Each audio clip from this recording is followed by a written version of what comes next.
بسم اللہ الرحمن الرحیم۔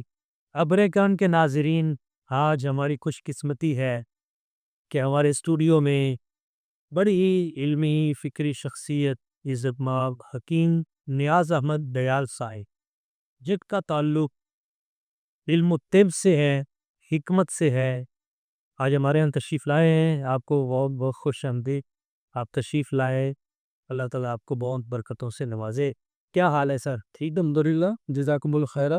اچھا سر، آپ کی موجودگی سے فائدہ اٹھاتے ہوئے چند اہم مسائل اور کچھ نسخے بھی آپ سے آج لیں گے آج کے اس پروگرام میں۔ آپ جانتے ہیں کہ ہمارے یہاں ساتھی ادارہ ہے، بچے پڑھتے ہیں، حفظ کی کلاسز ہیں، درس نظامی کے طلباء ہیں۔ تو ہمارے پاس اکثر یہ شکایت آتی ہے بچوں کی طرف سے، ان کے والدین کی طرف سے، کہ ان کا حافظہ اتنا مضبوط نہیں ہے، چیزیں پڑھتے ہیں بھول جاتے ہیں۔ بچوں کے لیے، نوجوانوں کے لیے بتائیں کہ ان کا حافظہ کیسے مضبوط ہو، کوئی نسخہ عطا فرماؤ۔ بسم اللہ الرحمن الرحیم۔ حافظے کا تعلق جو ہے یہ تکرار سے ہے۔ ٹھیک ہے، العلم بالتکرار۔ لیکن اصل آج کا جو بڑی وجہ یہ ہے کہ ہماری غذائیں جو ہیں وہ ناقص ہیں، ملاوٹ شدہ ہیں۔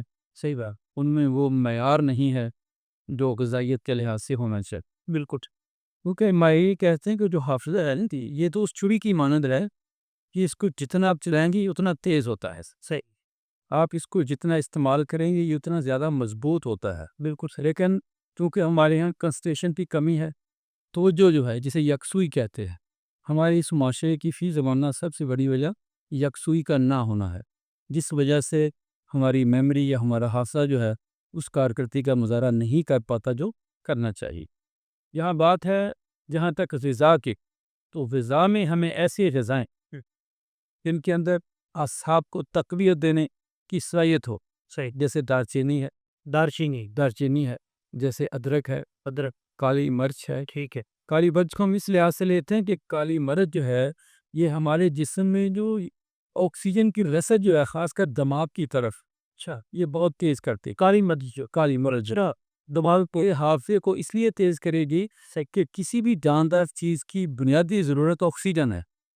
جب آپ کے دماغی خلیات کو آکسیجن پراپر ملے گی تو لا محالہ وہ زندہ بھی ہوں گے اور مضبوط بھی ہوں گا۔ اس طرح آپ کی میموری بھی مضبوط رہے گی، آپ کی یادداشت اور حافظہ جو ہے۔ اچھا، یہ بڑا خوبصورت آپ نے بتایا کہ اس میں دار چینی ہو، اس میں ادرک بھی ہے، اس میں انڈا بھی ہے۔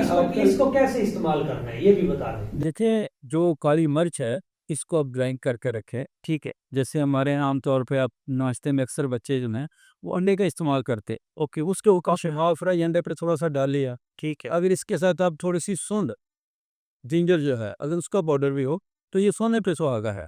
زبردست، میں نے کی پڑھا تھا، طبی ماہرین یہ کہتے ہیں کہ جس علاقے میں کالی مرچ، سونڈ اور برہمی دماغی بوٹیاں ہوتی اچھا، یہ ہوتی ہیں، وہاں کبھی بھی کسی کو نسیان کا مرض نہیں ہو سکتا۔ اچھا، واہ جی واہ، یعنی سونڈ اتنی مفید چیز، اتنی مفید چیز ہے۔ واہ جی واہ، تو اس لحاظ سے آپ سونڈ کا پاؤڈر اور کالی مرچ کا پاؤڈر بنا کے رکھیں، تو وہ ایک انڈا ہاف فرائی اس پہ تھوڑی سی ڈال کے اس کا استعمال کریں۔